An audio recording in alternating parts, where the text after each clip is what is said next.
I remember the exact moment something inside me went quiet. It wasn't when he ignored my texts all day. That had been happening more often lately. Long gaps, short replies, the kind that made you reread your own messages and wonder if you'd said something wrong. It wasn't when my dinner went cold on the table, the steam disappearing hour by hour, like patience evaporating in real time. It was midnight. 12:07 a.m. to be exact. The microwave clock blinked faintly in the dark kitchen, and I was sitting there with a plate I had reheated 3 times.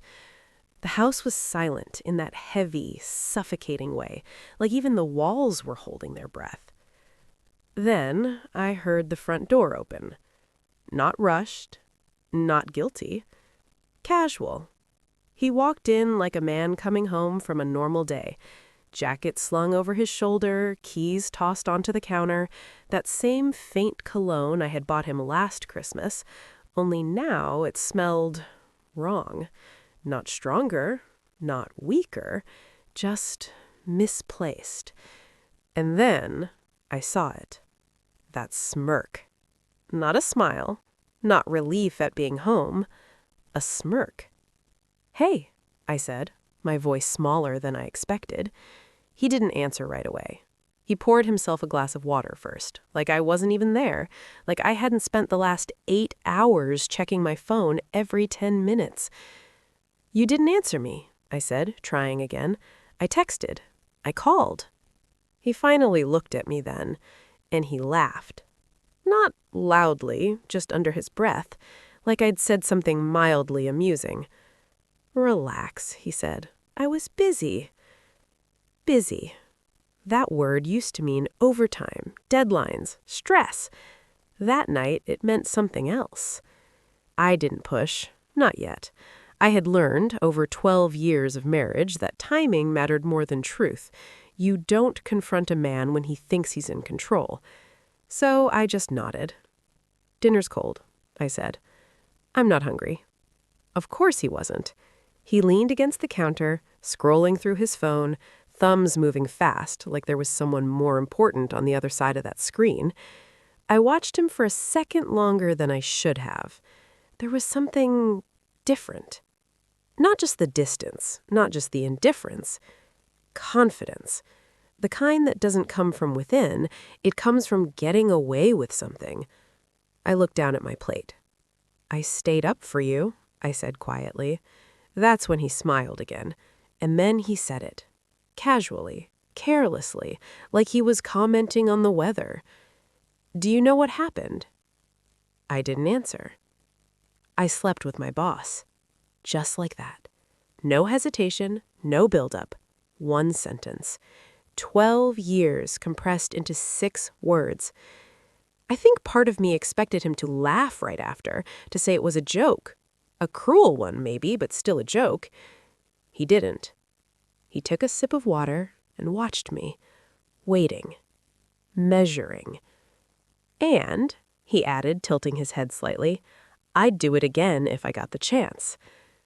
There it was. Not just betrayal. Permission. He wasn't confessing, he was declaring.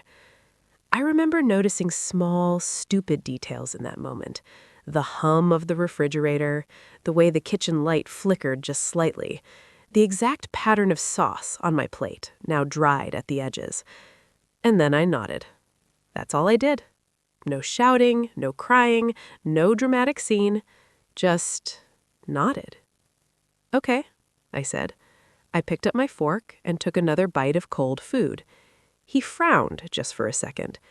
Not because he felt bad, because he didn't understand. That was the first crack. People expect chaos when something breaks, but sometimes it's silence that scares them more. "You're not going to say anything?" he asked. I shrugged. "What do you want me to say?" He stared at me, searching for something. Maybe anger, maybe tears, anything that would confirm he still had power over how I felt. I gave him nothing. After a few seconds, he scoffed. "Whatever," he muttered, grabbing his phone again. And just like that, it was over. At least for him. He went upstairs without another word. I heard the bedroom door close, then the soft creak of the mattress. Life, apparently, went on. I stayed in the kitchen, finished my meal, washed the dishes, wiped the counter. Normal things. That's the strange part about betrayal. Your body keeps moving when your world stops. By 1:15 a.m., everything was clean. By 1:30, I was sitting alone in the dark again. That's when I finally let myself think. Not about what he said, but how he said it. No guilt, no fear, which meant one thing. This wasn't new. And if it wasn't new, then I had already missed the beginning. I stood up slowly and walked to the living room. His jacket was still on the chair. I picked it up. It smelled like that cologne again, but underneath it, something else, something faint and unfamiliar.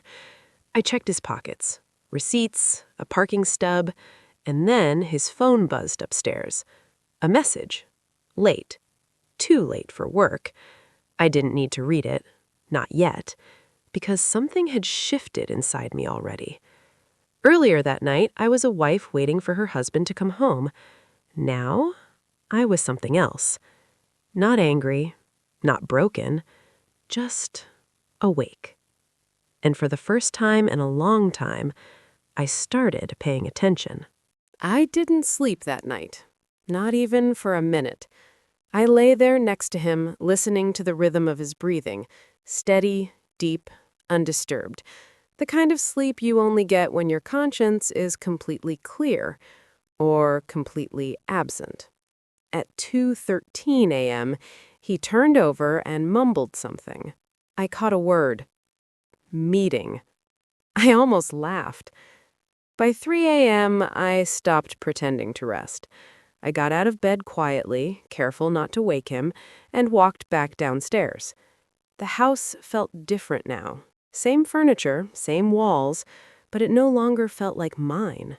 Like I had been demoted from owner to visitor overnight. I sat at the kitchen table again, the same spot as before, and I started thinking. Not emotionally, but logically. That's the thing about shock. It burns hot at first, but if you let it pass without reacting, it cools into something much sharper. Clarity. He wasn't sorry. He wasn't hiding it, which meant he thought I wouldn't do anything. That assumption, that was his first mistake. I grabbed my phone and opened our bank app. If you want to understand someone, don't start with their words. Start with their money. Scrolling back, I began to notice patterns. Small charges at first. $18.50, wine bar. $72, dinner for two. $214, boutique hotel, weekday afternoon. I paused there. Weekday afternoon. He was supposed to be at work. I kept scrolling. More of the same. Different dates, same rhythm. Lunch hours that stretched into 3-hour gaps. Late meetings followed by Uber rides across town. And then occasionally, nothing. Clean days. Probably when he needed to look normal again. I checked the timestamps. This hadn't started last week. It hadn't even started last month. The earliest charge I could find was from 9 months ago. 9 months. Long enough to form habits. Long enough to stop feeling guilty. Long enough to start feeling entitled. I leaned back in my chair and stared at the ceiling. Okay, I whispered to myself. Now I knew. But knowing wasn't enough. Information without strategy is just pain with extra steps. By 6:30 a.m., I had made my first decision. I wasn't going to confront him. Not yet, because confrontation gives people a chance to lie better, and I didn't want better lies. I wanted the truth. All of it. He came downstairs at 7:12 a.m., like nothing had happened. Same routine, same coffee, same quick glance at his phone. "Morning," he said. "Morning." We sat across from each other like two coworkers sharing a break room. He didn't mention last night. Neither did I. That was the second crack. People who are guilty either over-explain or pretend nothing happened. He chose the second. "Big day today," he said casually. "Yeah? Yeah. Meetings. Of course." I nodded and took a sip of coffee. "Have a good one." He hesitated just slightly. Again, confusion. He still didn't understand. Good. At 7:48 a.m., he left. At 7:52, I was in my car. I didn't follow him. That would have been too obvious, too impulsive. Instead, I drove somewhere else, a place I hadn't been in years, a law office. The sign on the door still had the same name, Carter and Wells. I sat in the parking lot for a full 10 minutes before going in, watching people walk past, living their normal lives. It felt strange how the world doesn't pause just because yours is falling apart. Finally, I stepped inside. The receptionist smiled. "Do you have an appointment?"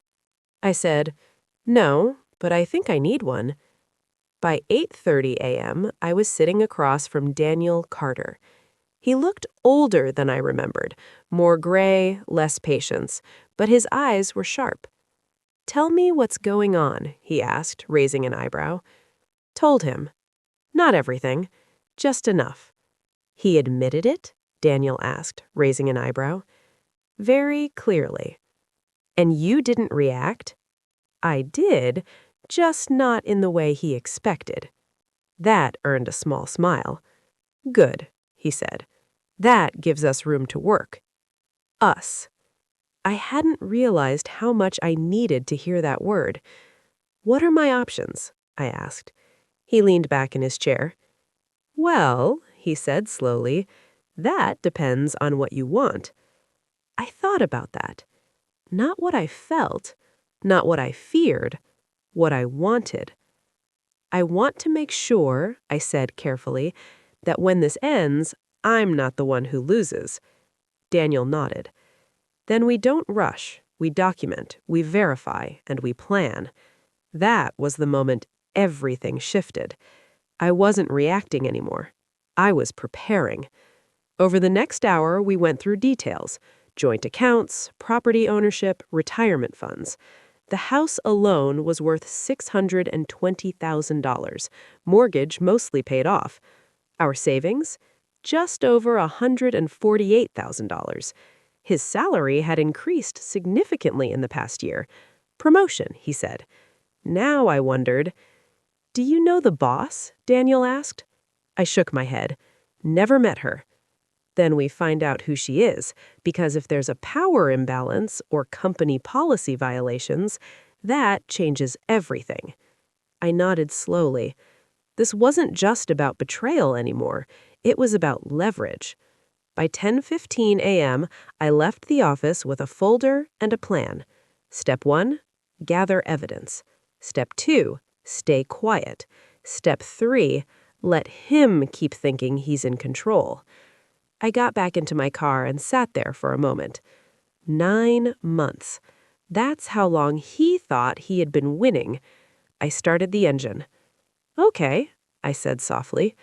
"Let's see how long that lasts." The next few days were surreal. We lived together like actors in a play neither of us acknowledged. He went to work, I smiled. He checked his phone, I noticed everything. Patterns became clearer. Tuesdays and Thursdays, long lunches. Fridays, late nights. And every time he came home with that same faint smirk, I felt less hurt and more certain. By day 4, I had a name. Emily Rhodes, Senior Director, married. Of course she was. I stared at her LinkedIn profile for a long time. Perfect smile, perfect career, perfect life. People like that always think they're untouchable. They forget how much they have to lose. That night, he came home at 11:38 p.m., earlier than usual. "Long day?" I asked. He sighed dramatically. "You have no idea." I almost smiled. "Oh, I think I do," I thought. But I didn't say it. Not yet. Because the truth is, revenge isn't about the moment you strike, it's about everything you build before it. And I was still building. By the second week, I had everything I needed.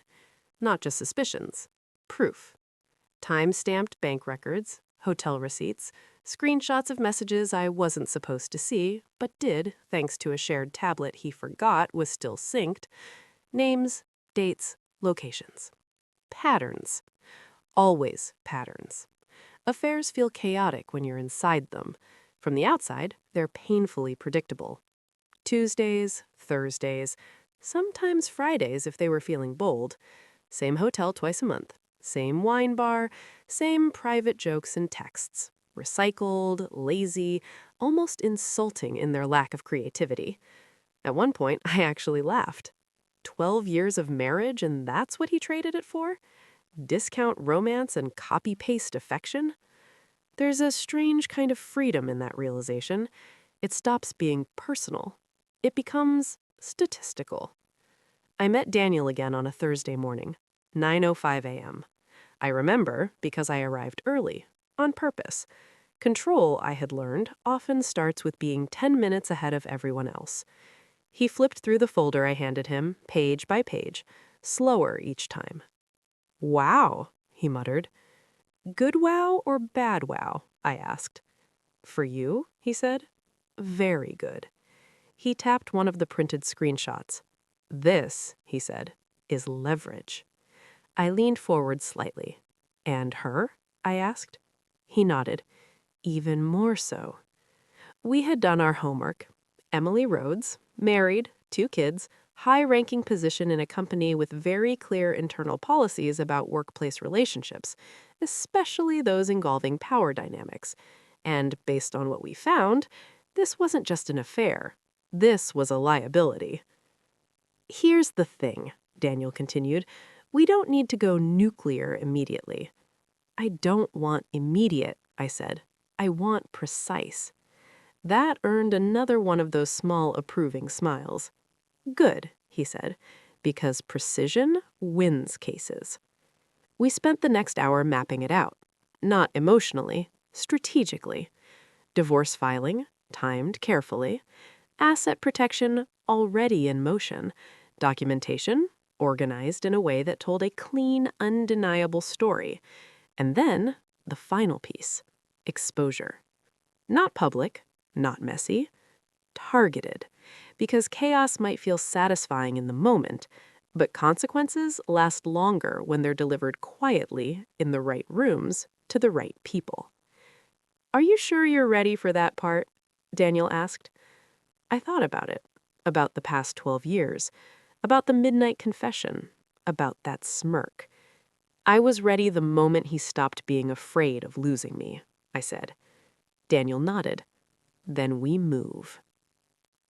The following Monday, everything began. At 8 a.m., I transferred half of our joint savings into a separate account. Legally, carefully, documented. At 9:15 a.m., Daniel filed the initial paperwork. At 11:40 a.m., I sat in my car across the street from that same boutique hotel. Not because I needed more proof, but because I wanted to see it. Reality has a way of solidifying decisions. At 12:03 p.m., his car pulled in, right on schedule. He stepped out, checked his phone, and looked around, not nervously, just habitually. Confident. Comfortable, like a man who believed he understood his world. Emily arrived 3 minutes later. Black dress, sunglasses, quick steps. No hesitation. They didn't kiss in the parking lot. People like them rarely do. They save intimacy behind closed doors. But there was something else. Something quieter. Familiarity. Routine. That hurt more than anything else. I watched them walk inside together. Then I checked the time. 12:07 p.m. Exactly 1 week since his confession. I sat there for another minute, then I started my car and drove away. I didn't need to see the rest. I already knew how it ended. At 2:30 p.m., Daniel made the first call. Not to my husband, to Emily's company. human resources. Professional, neutral, precise. He didn't accuse, he presented. Potential policy violations involving a senior director and a subordinate employee. Words like that don't explode. They spread, slowly, carefully, and once they start moving, they're very hard to stop. At 4:10 p.m., the second call went out. This one was quieter, more personal. Emily's husband. Not everything, just enough. A single statement, backed by evidence. Sometimes truth doesn't need volume, just direction. I didn't hear from my husband until 6:47 p.m. 3 missed calls, 1 text. Call me now. I smiled, not because I was happy, because I recognized the tone. Panic. I let it sit for 10 minutes. Then I called back. "What's going on?" he asked immediately. No greeting, no control, just urgency.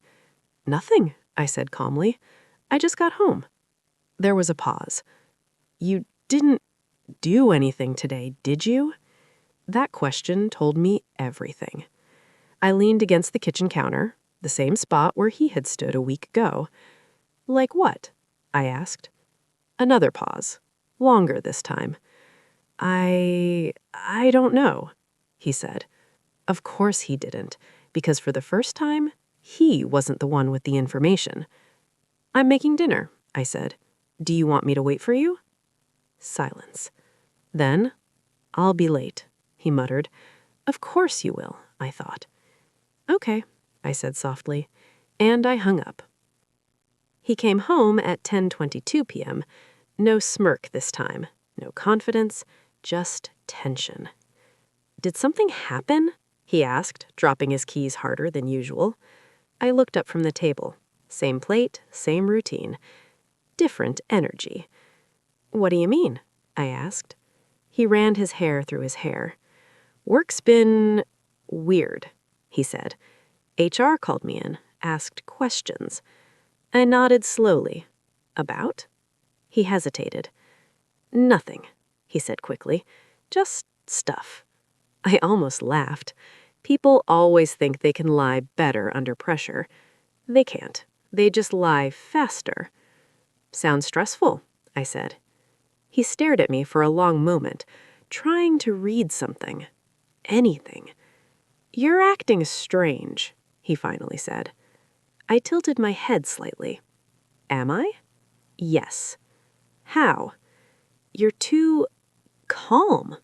There it was again. Calm. I set my fork down gently. "Maybe I'm just tired," I said. He didn't believe me. Good, because confusion is where control starts to shift. He opened his mouth like he wanted to say something else, then stopped because deep down, he was starting to realize something. Not everything, not yet, but enough. Enough to feel it, that quiet, creeping sensation that maybe, just maybe, he wasn't in control anymore. That night, as I turned off the lights and walked upstairs, I felt something I hadn't felt in a long time. Not anger, not sadness. Balance. For 12 years, I had adjusted myself to fit the life we built. Compromised, trusted, waited. Now, everything was adjusting around me. And the truth is, the most powerful moment in any story like this isn't when the truth comes out. It's when the other person realizes, too late, that you already knew. The next morning felt lighter. Not happier, just clearer. Like the air after a storm, still heavy, but breathable again. He was already awake when I came downstairs. That alone was unusual. He sat at the kitchen table, coffee untouched, staring at nothing. For a moment, I just stood there and watched him. Same man, same face, but something had shifted. The confidence was gone, replaced by calculation. "Morning," I said. He flinched slightly, like I had interrupted something important. "Morning." No small talk, no routine, just silence. stretching between us. He kept glancing at his phone, waiting. For what? I already knew. At 8:12 a.m., it buzzed. He grabbed it immediately. Read, froze, then stood up so quickly his chair scraped against the floor. "I have to go," he said. "Big day?" I asked, almost out of habit. He didn't answer. He just left. No coffee, no explanation, just urgency. I waited exactly 30 seconds after the door closed. Then I sat down and finished his coffee. Still warm. By 10:05 a.m., my phone rang. Daniel. "It's moving faster than expected," he said. "How fast?" "HR has already opened a formal investigation. And there's more." I leaned back in my chair. "Tell me." "Emily's husband called her company directly this morning," he said. "He wasn't as restrained as we were." I closed my eyes for a second. There it was, the variable. You can plan for people, but you can't control how they react when their world breaks. "And?" I asked. "Let's just say," Daniel replied, "her day is not going well." I almost felt something. Almost. But it passed quickly. "Stay focused," he added. "This part gets messy." I know. And I did. Because consequences rarely arrive cleanly. They ripple. He came home early that day. 2:47 p.m. I remember because I was in the middle of folding laundry. Something ordinary. Something grounding. He walked in like a different person. No smirk, no control, just damage. "We need to talk," he said. Of course we did. I set the towel down carefully. "Okay." We sat across from each other at the same table where everything had started. Full circle. "What did you do?" he asked. Straight to it. No pretending anymore. I tilted my head slightly. "What do you think I did?" His jaw tightened. "They're investigating me," he said. Her. Not my boss, not Emily, just her. Distance, even now. "I see," I said. "You see?" he snapped. "That's all you have to say?" I held his gaze. "You told me something last week. Do you remember?" He hesitated. Of course he did. "I told you a lot of things," he muttered. I shook my head. "No," I said. "You told me one thing very clearly." Silence.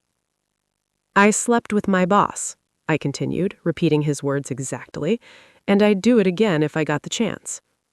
His face changed. Not anger. Recognition. "That wasn't," he started. "A joke?" I finished. He didn't answer, because we both knew it wasn't. I leaned forward slightly. "You didn't confess," I said. "You declared." His face softened. "You think this is funny?" he asked. "No," I said. "I think it's predictable." That hit harder than anything else. Because anger can be dismissed, but predictability, that's insulting. "I made one mistake," he said quickly. I almost smiled. "One?" I asked. He opened his mouth, closed it, because even he didn't believe that number. "I didn't think you'd do anything," I finished. He looked at me. Really looked at me. For the first time in a long time. And I could see it. The realization. Not full, not complete, but enough. "You planned this," he said slowly. I didn't answer right away, because silence, I had learned, is sometimes the most honest response. "You did," he pressed. I stood up and walked to the sink, rinsing a glass that didn't need rinsing. "I paid attention," I said finally. That's all. He let out a short, humorless laugh. That's all, he repeated. We stood there in the quiet. Two people in the same house, living in completely different realities. What happens now? He asked. There it was, the question he should have asked a long time ago. I dried my hands slowly. It depends, I said, on how your week goes. His eyes narrowed. What does that mean? It means, I said calmly, that actions have consequences. He ran a hand through his hair again, pacing slightly. They could fire me, he said. I nodded. Yes. And her. Yes. And you're just okay with that? I looked at him for a long moment. I'm okay with the truth, I said. That was the moment something broke. Not loudly, not dramatically, just quietly, inside him. Because for the first time, he wasn't dealing with emotion. He was dealing with reality. The next few days unfolded exactly as expected. Investigations don't shout, they tighten, slowly. Meetings, emails, closed doors. By Thursday, he stopped pretending everything was fine. By Friday, he stopped going to work altogether. Administrative leave, he said flatly. Of course. Emily? Suspended. Pending review. Her husband had moved out. 2 kids. Collateral damage. That part stayed with me longer than I expected. Not enough to change anything, but enough to remind me, revenge isn't clean. It never is. On Sunday, he finally asked the question that mattered. Is this over? He said quietly. I looked at him. Really looked at him this time. The man I had spent 12 years with. The man who thought I would never change. And I realized something simple. It had been over for a while. He just didn't notice. Yes, I said. No anger, no hesitation, just truth. The divorce was finalized in just under 4 months. Fast, by most standards, efficient, by Daniel's, controlled, by mine. In the end, the numbers told the story better than emotions ever could. The house sold for $635,000. After everything was settled, I walked away with just over $400,000. Savings split cleanly. Retirement accounts adjusted in my favor. No alimony. No drawn-out courtroom drama. Just signatures. Dates. Finality. He didn't fight it. Not really. By then, he didn't have much left to fight with. His job? Gone. Officially terminated 2 weeks after the investigation concluded. Violation of company policy. Such a clean, simple phrase for something that had been so messy. Emily? Same outcome. Different timing. Her termination came a week later. From what I heard, quietly through the same channels that had once delivered information to me, her husband filed for divorce soon after. 2 households collapsed. 1 decision. That's the part people don't think about. They imagine affairs as isolated events, private, contained. But they're not. They spread. They touch everything. And eventually, they come back to where they started. I moved out before the house sold. Small apartment, downtown. Nothing fancy, but it was mine. The first night there, I sat on the floor with a takeout container and a single lamp. No furniture yet, no pictures on the walls, no shared history. And for the first time in a long time, no waiting. I remember checking my phone out of habit. No messages, no missed calls, no silence that meant something was wrong. Just quiet. Real quiet. I took a bite of cold noodles and laughed. Not loudly, just enough to feel it. Guess I can eat in peace now, I said to the empty room. Dark humor has a way of sneaking in when everything else settles. People asked me, later, how I stayed so calm. Friends, family, even Daniel once over coffee. He said, "I've seen cases like yours before, but not many handled like that." I thought about it for a moment. "It wasn't calm," I said. "It was delayed." He raised an eyebrow. "Delayed?" "I felt everything," I explained. "I just didn't act on it right away." Because that's the truth no one really talks about. Impulse feels powerful, immediate, satisfying, but it burns out fast. Strategy? That lasts. That protects you. That gives you options. And in situations like this, options are everything. About 6 months later, I ran into him, completely by accident. Grocery store, of all places. He looked smaller. Not physically, just diminished, like life had quietly taken something from him and never gave it back. "Hey," he said, awkwardly. "Hey." We stood there for a second, two people who used to share everything now struggling to share a conversation. "How have you been?" he asked. "Good," I said. "You?" He shrugged. "Figuring things out." Of course he was. That tends to happen when consequences finally catch up. "I heard you moved," he added. "Yeah." "New place nice?" "It's enough," I said. And it was, because enough had started to mean something different to me. It didn't mean perfect, it meant peaceful. He nodded, like he wanted to say more, maybe apologize, maybe explain, but some moments pass their expiration date, and once they do, there's nothing left to say. "Well," he said finally, "take care." "You too." And that was it. No closure speech, no dramatic ending, just two people walking in opposite directions.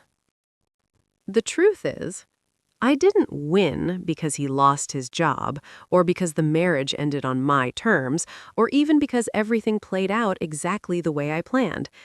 I won because I didn't destroy myself trying to react to what he did. I didn't scream, I didn't beg, I didn't rush into decisions that would have cost me later. I paused, I paid attention, and then I acted when it mattered. That's the part most people get wrong. They think revenge is about hurting the other person. It's not. Not really. It's about protecting yourself, your time, your future, your sanity. Because in the end, the best outcome isn't that they suffer, it's that you don't. Now, my life is simple. I wake up when I want, I work, I meet friends for dinner without checking the time or my phone, I make plans that don't depend on someone else showing up. And sometimes, late at night, I sit by the window with a glass of wine and think about that moment, 12:07 a.m., the smirk, the confession, the version of me who just nodded and kept eating. At the time, it felt like weakness, like I wasn't reacting the way I was supposed to. But now, I understand it differently. That wasn't weakness. That was the moment I stopped playing his game and started playing my own. If there's anything I've learned, it's this. When someone shows you exactly who they are, don't argue, don't beg, don't try to rewrite the story. Just believe them. And then decide, carefully, quietly, and completely, what you're going to do next.